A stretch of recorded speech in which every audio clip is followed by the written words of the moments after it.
Good morning students. हम आपकी पुस्तक सृजन के पाठ 10 भय, जो कि आचार्य रामचंद्र शुक्ल के द्वारा रचित है, के बारे में विस्तृत जानकारी प्राप्त कर रहे हैं। आचार्य रामचंद्र शुक्ल का लेखक परिचय हम इससे पूर्व वीडियो में पढ़ चुके हैं और इसकी सामान्य जानकारी भी हमने प्राप्त कर ली थी कि इस पूरे पाठ के अंतर्गत हमें क्या क्या चीज़ों को पढ़ना है। फिर हमने मूल पाठ प्रारंभ किया, जिसमें हमने भय क्या होता है उसे समझने के लिए कुछ उदाहरण देखे। साथ में हमें आचार्य रामचंद्र शुक्ल ने यह भी समझाने का प्रयास किया कि क्रोध जो होता है वो किस तरह का होता है और किस तरीके से भय होता और आशंका और क्रोध और भय में क्या अंतर है। अब अभी तक हमने जो देखा वो शहरी स्तर पर देखा था। अब हम बात करते हैं आगे के पाठ की, जिसमें उन्होंने हमें जंगली मनुष्यों में किस प्रकार का भय व्याप्त होता है के बारे में भी जानकारी प्रदान की है। जंगली मनुष्यों के परिचय का विस्तार बहुत थोड़ा होता है। बहुत सी ऐसी जंगली जातियां अब भी हैं जिनमें कोई एक व्यक्ति 20 से 25 से अधिक आदमियों को नहीं जानता। हम बात कर रहे हैं कि जितने भी जंगली मनुष्य हैं उनका जो परिचय होता है वो बहुत ही कम होता है, बहुत कम विस्तारित होता है, क्योंकि बहुत सी ऐसी जंगली जातियां आज भी हैं जो कि आदिवासी जातियों के रूप में जंगलों में निवास करती हैं, जिनमें कोई एक व्यक्ति 20 से 25 से अधिक आदमियों को नहीं जानता है। अतः उसे 10 से 12 कोस पर ही रहने वाला यदि कोई जंगली मिले और मारने दौड़े तो वह भागकर उसे अपनी रक्षा उसी समय के लिए ही नहीं बल्कि सब दिनों से भी कर सकता है, क्योंकि उसकी जान पहचान जो है वो बहुत ज़्यादा दूर तक नहीं फैली होती है। पर सभ्य, उन्नत और विस्तृत समाज में भय के द्वारा स्थायी रक्षा की उतनी संभावना नहीं होती, क्योंकि लोगों का विस्तार बहुत ज़्यादा दूर दूर तक होता है। इसी से जंगली और असभ्य जातियों में भय अधिक होता है, जिससे वे भयभीत भी हो सकते हैं। उसी को वो श्रेष्ठ मानते हैं और जंगली और जो असभ्य जातियां हैं वो अपने आप में उसी को श्रेष्ठ मानते हैं जिसमें वो भय करते हैं और उसी की स्तुति भी करते हैं। आपने देखा होगा कई फिल्मों में भी जो आदिवासी जनजाति लोग होते हैं वे कुछ देवी देवताओं की पूजा करते हैं और ऐसा कहते हैं कुछ गलत होने पे कि उनके देवता जो हैं उनसे नाराज़ हो गए हैं और वो उनकी पूजा किया करते हैं, तो उसके देवी देवता भय के प्रभाव से ही कल्पित होते हैं। किसी आपत्ति या दुख से बचे रहने के लिए ही अधिकतर वे उनकी पूजा किया करते हैं। यदि भय और भय कारक का सम्मान असभ्यता के लक्षण हैं। बहुत ज़्यादा भय होना, बहुत ज़्यादा भय रखना, ये सब कुछ असभ्यता के लक्षण नजर आते हैं। अशिक्षित होने के कारण अधिकांश भारतवासी भी भय के उपासक हो गए हैं और क्योंकि हमारे भारत में बहुत सारे लोग अशिक्षित हैं, तो इसी अशिक्षा के कारण ही कई लोग भय के उपासक हो गए हैं, यानी बहुत ज़्यादा डरते हैं। वे जितना सामान्य थानेदार हुआ करते हैं उतना किसी विद्वान का नहीं करते। क्यों? क्योंकि उन्हें पता है कि थानेदार उन्हें किसी भी झूठे जुर्म के अंदर गिरफ्तार करके उनके साथ में उनसे पैसा भी ले सकता है और उनके साथ कुछ बुरा व्यवहार भी कर सकता है। उतना वो किसी विद्वान व्यक्ति के साथ नहीं डरते, क्योंकि उन्हें पता है कि विद्वान हमारा कुछ भी नहीं बिगाड़ेगा। चलने फिरने वाले बच्चों में जिनमें भाव देर तक नहीं दिखते और जो परिहार का ज्ञान या बल नहीं होता, भय अधिक होता है। जो घूमने फिरने वाले बच्चे होते हैं, हम बात करें अगर 3-4 साल के बच्चों की, तो उनके जो भाव होते हैं वो देर तक नहीं दिखते। बहुत से बच्चे तो किसी अपरिचित आदमी को देखते घर के भीतर भागते हैं और ऐसे बच्चों को आपने देखा होगा। आपने स्वयं में भी बचपन में ये चीज़ महसूस की होगी और नहीं की तो आप अपनी माँ से पूछ सकते हैं घर पर कि अगर कोई घर पे आ जाता था तो किसी अपरिचित को देखकर आप डर जाते हैं। कई बच्चे ऐसे होते हैं जो चश्मा लगाए हुए लोगों से बहुत डरते हैं। कई लोग होते हैं जो दाढ़ी रखने वाले लोगों से बहुत ज़्यादा डर जाते हैं, तो उन्हें अगर बुलाएं तो वो घर में भाग जाते हैं। पशुओं में भी भय अधिक पाया जाता है। अपरिचित के भय में जीवन का कोई गूढ़ रहस्य छिपा जान पड़ता है।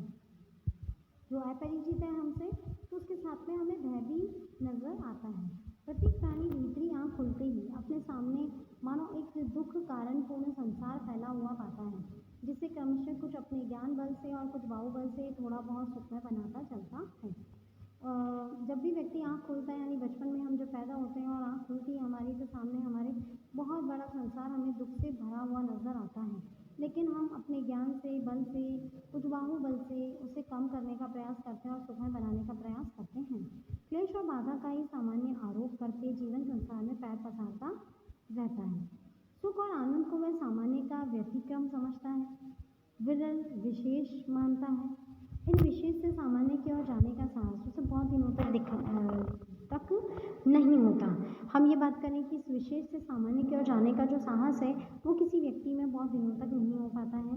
परिचय के उत्तरोत्तर अभ्यास के बल से अपने माता पिता का या नित्य दिखाई पड़ने वाले कुछ थोड़े से और लोगों के ही संबंध में वह यह धारणा रखता है कि वे मुझे सुख पहुंचाते हैं और कष्ट नहीं पहुंचाएंगे, क्योंकि वो उन्हें जानता है। जिन्हें वह नहीं जानता, जो पहले पहल उसके सामने आते हैं, उनके पास वह बेधड़क नहीं चला जाता, और जब पहली बार वो किसी अनजान व्यक्ति को देखता है तो उसके पास जाने से वो डरता है। बिल्कुल अज्ञात वस्तुओं के प्रति भी वह ऐसा ही करता है। ये बच्चों की ही नहीं, बड़े बड़े मनुष्यों की भी आदत होती है। भय की इस वासना का परिहार क्रमशः होता चलता है, और भय की जो ये वासना है ये धीरे धीरे बढ़ती चली जाती है। जो वह नाना रूपों से अभ्यस्त होता जाता है, कई लोगों से मिलता जाता है, उसके दिल की जो धड़क है, यानी उसका जो डर होता है, जो भय होता है, वो धीरे धीरे समाप्त होता जाता है, खुलता जाता है। इस प्रकार अपने ज्ञान बल, हृदय बल और शरीर बल की वृद्धि के साथ वह दुख की छाया मानो हटाता चलता है। इसीलिए लेखक रामचंद्र शुक्ल हमें ये कह रहे हैं कि हमें अगर भय को हटाना है तो अपने ज्ञान बल, हृदय बल और शरीर बल की मदद हमें लेनी होगी, तो हम उस दुख की छाया को हटा सकते हैं। समस्त मनुष्य जाति की सभ्यता के विकास का ही यही क्रम रहा है। भूतों का भय तो अब बहुत कुछ छूट गया है। अब हम भूतों से नहीं डरते। आप देखते हैं कई हॉरर फिल्म्स आप देखते हैं, उसमें कुछ डरने जैसी बात होती ही नहीं है। पशुओं की बाधा भी मनुष्य के लिए प्राय नहीं रह गई है। पहले पशुओं से भी डर लगता था कि जंगली जानवर कहीं से भी आ जाते थे, तो वो डर भी अब समाप्त हो चुका है। पर मनुष्य के लिए मनुष्य का ही भय बना हुआ है। अब तो मनुष्य ही मनुष्य के लिए क्या बन गया है? भय बन गया है, मुसीबत बन गया है। आप कई फिल्में देखते हैं, उन फिल्मों के अंदर आप देखते होंगे कि एक मनुष्य दूसरे मनुष्य का शत्रु बना घूमता है, और कोई मनुष्य किसी मनुष्य को कितने आराम से, वैसे फिल्में हम कह सकते हैं कि थोड़ी सी काल्पनिक होती हैं, मनोरंजन के तौर पे उन्हें बनाया जाता है, लेकिन फिर भी उनमें किस तरीके से बड़ी आसानी से गोली चलाकर या गला काट कर किसी की भी हत्या कर दी जाती है। तो अब मनुष्य के लिए मनुष्य का भय हम मान सकते हैं। इस भय के छूटने के लक्षण भी नहीं दिखाई देते। अब मनुष्यों के दुख का जो कारण है ना, वो स्वयं मनुष्य भी हो गया है। सभ्यता से अंतर केवल इतना पड़ा है कि दुख दान की विधियां बहुत गूढ़ और जटिल हो गई हैं। किसी भी मनुष्य के द्वारा किसी दूसरे को जो दुख दिया जा रहा है, वो दुख देने का जो तरीका है वो और ज़्यादा गहरा और ज़्यादा जटिल हो गया है। उसका शोभ कारक रूप बहुत से आवरणों के भीतर ढक गया है। अब इस बात की आशंका तो नहीं रहती कि कोई जबरदस्ती आकर हमारे घर, खेत, बाग बगीचे, रुपए पैसे छीन न ले, पर इस बात का खटका रहता है कि कोई नकली दस्तावेजों, झूठे गवाहों और कानूनी बहसों के बल से इन वस्तुओं से वंचित न कर दे। दोनों बातों का परिणाम एक ही है। तो हम ये कह सकते हैं कि अब हमारे सामने इस तरह का भय नहीं है। भय के रूप बदल गए हैं, लेकिन भय तो है ही। भय में ये है कि घर, खेत, बाग बगीचे कोई हमसे छीन नहीं सकता, क्योंकि हमारे पास में अब कानूनी सहारा है। लेकिन उस कानूनी सहारे को भी लोग कितने गलत तरीके से काम में ले लेते हैं। नकली दस्तावेज बना लेते हैं, झूठे गवाह प्रस्तुत कर दिए जाते हैं, नकली कागज बन जाते हैं। कानूनी जो बहस होती है, एक वकील जिसे पता है कि मैं किसी झूठे व्यक्ति के लिए केस लड़ रहा हूँ, पर फिर भी वो पूरी ईमानदारी के साथ में उसे जिताने का प्रयास करता है, तो इन वस्तुओं से वो वंचित हो सकता है। इसलिए दोनों बातों का परिणाम जो है वो एक ही है, यानी दोनों ही सूरतों में कोई भी व्यक्ति एक दूसरे से डर ही रहा है, यानी मनुष्य मनुष्य का शत्रु बन गया है। सभ्यता की वर्तमान स्थिति में एक व्यक्ति को दूसरे व्यक्ति से वैसा भय तो नहीं रहा जैसा पहले रहा करता था। अब क्योंकि धीरे धीरे जिस प्रकार से सभ्यता बढ़ती जा रही है, लोग सभ्य होते जा रहे हैं, सभ्यता थोड़ी कम होती जा रही है, तो ऐसी स्थिति में कोई एक व्यक्ति दूसरे व्यक्ति से पहले की तरह डरता तो नहीं है, पर एक जाति को दूसरी जाति से, एक देश को दूसरे देश से भय के स्थायी कारण प्रतिष्ठित हो गए हैं। लेकिन एक जाति दूसरी जाति से डरने लगी है, एक देश दूसरे देश पर कभी भी आक्रमण कर देता है, तो ये जो भय है वो स्थायी रूप से हमारे समक्ष उपस्थित या प्रतिष्ठित हो गए हैं। सबल और सबल देशों के बीच अर्थ संघर्ष की, जितने भी ताकतवर या शक्तिशाली राष्ट्र हैं, देश हैं, वो आपस में एक दूसरे से युद्ध करते हैं, अर्थ के लिए करते हैं, पैसों के लिए करते हैं। सबल और निर्बल देशों की, सबल से सबल का युद्ध होता है और निर्बल से भी सबल का होता है। तो सबल और निर्बल के बीच में सबल और निर्बल देशों के बीच में अर्थ शोषण की प्रक्रिया जो है वो अनवरत चली आ रही है, एक क्षण का विराम भी नहीं है। यानी ये स्थिति हम अपने चारों ओर बड़ी ही आसानी से देख लेते हैं। इस सार्वभौम वर्णिक वृत्ति से उसका अनर्थ कभी न होता यदि छात्र वृत्ति उसके लक्ष्य से अपना लक्ष्य अलग रखती। तो हम ये कह सकते हैं कि ये जो सार्वभौम का मतलब होता है चारों ओर समान दशा जो हो रखी है। वर्णिक वृत्ति का मतलब यहाँ पर पैसों से, धन दौलत से है, हम ये कह सकते हैं प्रतिष्ठा से है, समृद्धि से है, तो उसका अनर्थ कभी नहीं होता अगर हम छात्र वृत्ति यानी ये जो क्षत्रिय भाव है, ये जो युद्ध करने की भावना है, एक दूसरे को मारने काटने की जो भावना है, उसके लक्ष्य से अगर वो अपने आप को अलग रखते तो फिर इस तरह की स्थिति कभी नहीं आती। पर इस युग में दोनों का विलक्षण सहयोग हो गया है, लेकिन यहाँ पर तो दोनों चीज़ें ही एक साथ हो गई हैं कि हर व्यक्ति एक दूसरे को मारने को उतारू भी है, एक राष्ट्र दूसरे राष्ट्र का शत्रु बना है, और वर्णिक वृत्ति यानी पैसों से भी हर व्यक्ति एक दूसरे को लक्ष्य बनाकर उसको नुकसान पहुंचाने में लगा है। पर इस युग में दोनों का विलक्षण सहयोग है। वर्तमान अर्थोन्माद यानी अर्थ के पीछे अंधा को शासन के भीतर रखने के लिए छात्र धर्म के उच्च और पवित्र आदर्श को लेकर छात्र संघ की प्रतिष्ठा आवश्यक है। इसीलिए जो अर्थोन्माद शासन है उसे अपने भीतर रखने के लिए अब छात्र धर्म जो है उसे उच्च और पवित्र माना जा रहा है। जिस प्रकार सुखी होने का प्रत्येक प्राणी को अधिकार है, उसी प्रकार मुक्तांक तक होने का भी, जिस प्रकार हर व्यक्ति को सुखी होने का अधिकार है, उसी प्रकार से हर व्यक्ति को मुक्तांक तक यानी आतंक से मुक्त होने का अधिकार भी है। लेकिन आतंक से मुक्त वो कब हो सकता है?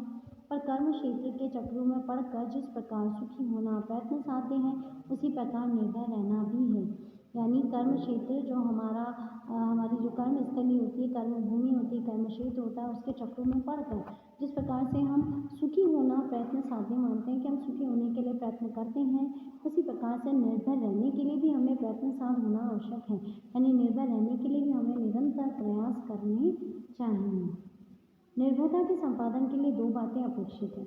अब अगर आपको निर्भय रहना है, अपने आप को इस दुनिया में, इस स्थिति में बनाए रखना है, आतंक से मुक्त होना है, सुखी होकर जीना है, तो फिर आपको उसके लिए बहुत सारे प्रयत्न करने होंगे। और उस प्रयत्न के लिए, निर्भयता के संपादन के लिए यहाँ पर लेखक हमें दो बातें बता रहा है। पहली तो यह है कि दूसरों के हमसे किसी प्रकार का भय या कष्ट न हो।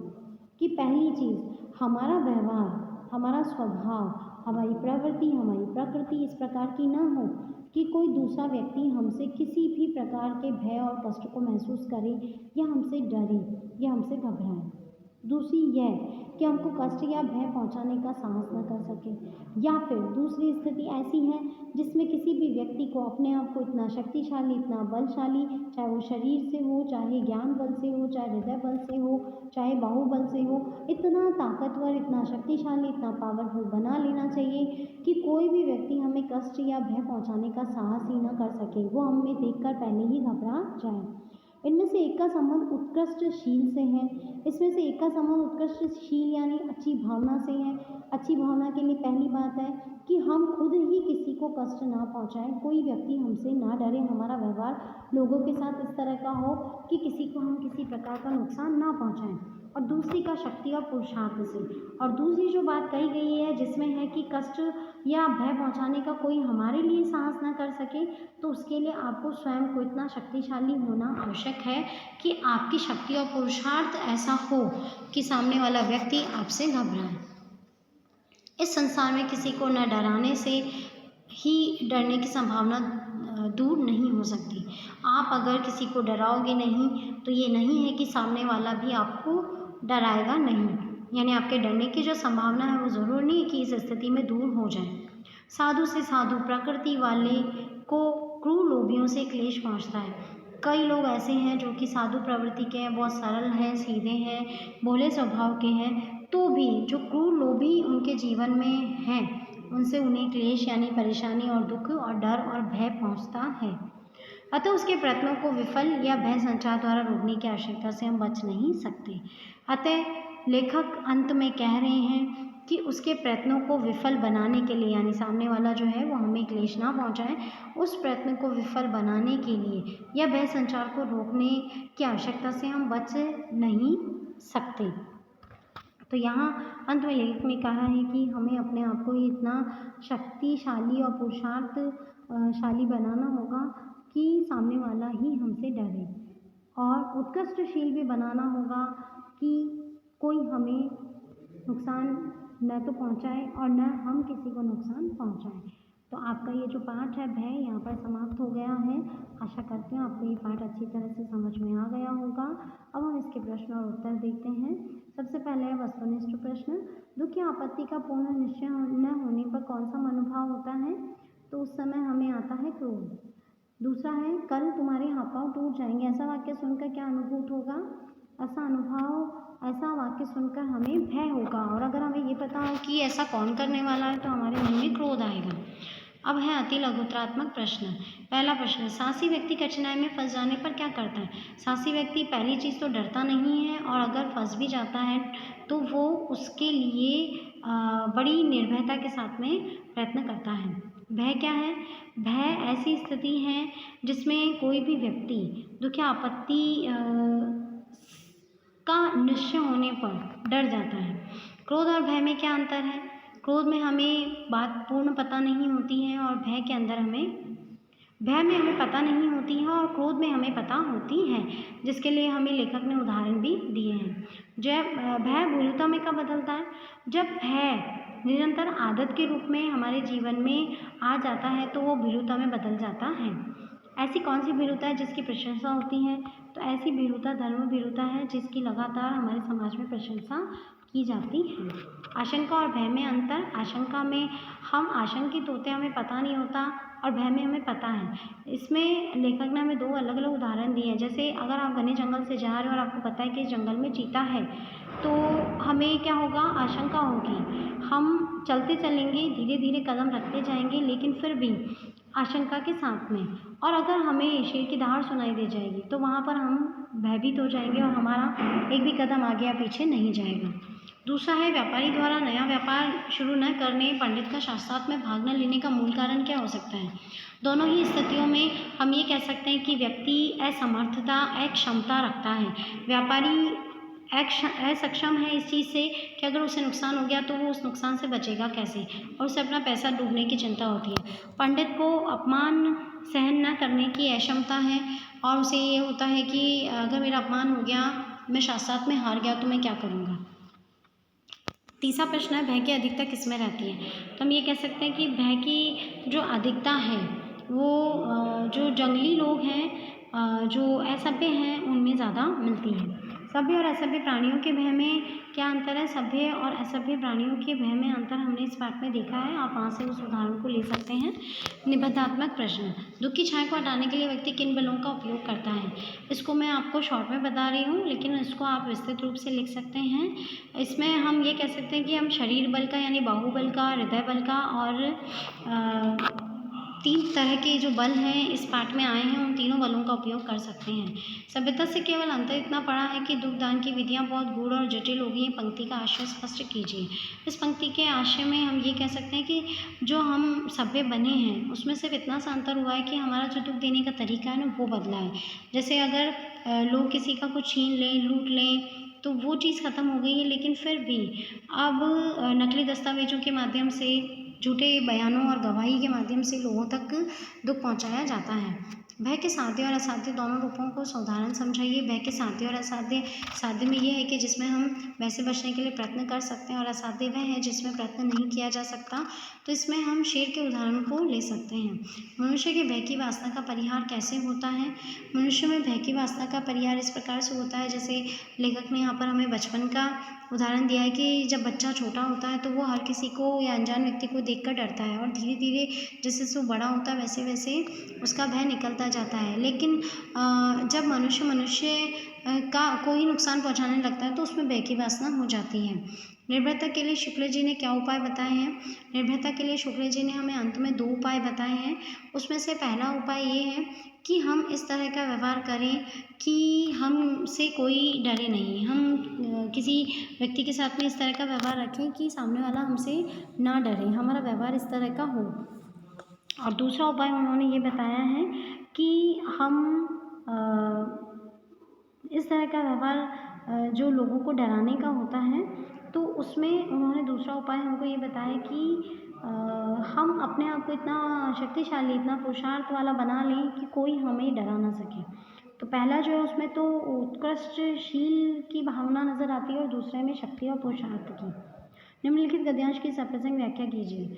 मैंने आपको इससे पहले वीडियोज़ में व्याख्या करना सिखाया था, तो किस प्रकार से हम संदर्भ लिखते हैं, फिर प्रसंग लिखते हैं और फिर व्याख्या हम शब्द की एक-एक शब्द की अलग-अलग करते हैं, तो उस तरीके से आपको इन दोनों व्याख्याओं को अच्छे से करना है। तो आपका ये पाठ यहाँ समाप्त हो गया। आशा करती हूँ आपको ये पाठ अच्छी तरीके से समझ में आ गया होगा। Thank you.